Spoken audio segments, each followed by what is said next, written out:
Bonjour à tous et bienvenue dans Radix en bref, votre format qui vous résume l'actualité de l'écosystème Radix en français. Aujourd'hui, nous souhaitions revenir sur une vidéo qui vient tout juste d'être publiée par l'équipe de Radix, qui est une discussion entre Pierce Ridyard et Luis Aragonés. Luis Aragonés, qui est l'économiste en chef at RDXWorks. Imaginez donc un monde où l'argent fonctionne différemment, pas seulement un petit peu différent, mais fondamentalement repensé pour l'ère numérique. C'est la vision que Radix apporte. Aujourd'hui, notre système monétaire fait face à un paradoxe, puisque d'un côté, nous avons le Bitcoin, qui est excellent pour stocker de la valeur, mais peu pratique pour les transactions quotidiennes, et de l'autre, nous avons les monnaies traditionnelles, contrôlées par les banques centrales, qui ne répondent pas toujours aux besoins locaux. Pensez-y comme à une ville, chaque quartier a ses propres besoins, mais actuellement, tous doivent suivre les mêmes règles monétaires. Et c'est bien entendu problématique, nous l'avons vu à une époque lorsque la Grèce avait sombré lors de la crise euro.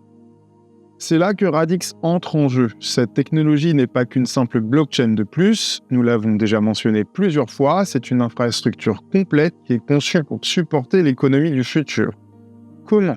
Alors imaginez un système qui combine la fiabilité du Bitcoin, la flexibilité des monnaies traditionnelles et la capacité de s'adapter aux besoins locaux.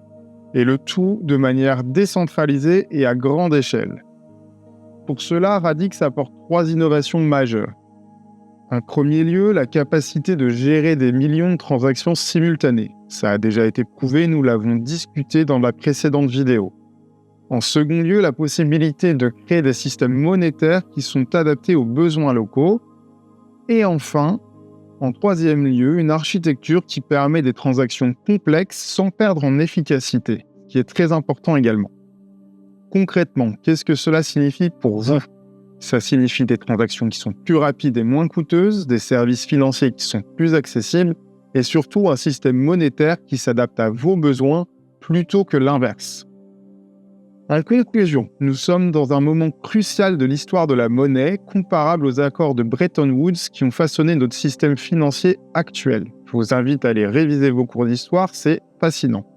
Radix ne cherche pas simplement à améliorer ce qui existe déjà, l'objectif est plutôt de créer un système monétaire qui serve véritablement l'intérêt général, tout en restant décentralisé et efficace. C'est plus qu'une évolution technologique, c'est une révolution dans la façon dont l'argent peut fonctionner pour tous. Si vous maîtrisez l'anglais et que vous avez une grosse heure devant vous, nous ne pouvons que vous inviter à aller regarder la vidéo publiée par l'équipe Radix. Elle dure 1 heure, mais la discussion est particulièrement intéressante. Cela vous apportera notamment des détails et des nuances que nous ne pouvons pas mettre dans un format aussi court. Encore une fois, merci pour votre attention. Nous vous retrouverons pour une prochaine vidéo de Radix en bref très prochainement. N'hésitez pas à liker, à commenter et si vous ne l'êtes pas encore, abonnez-vous.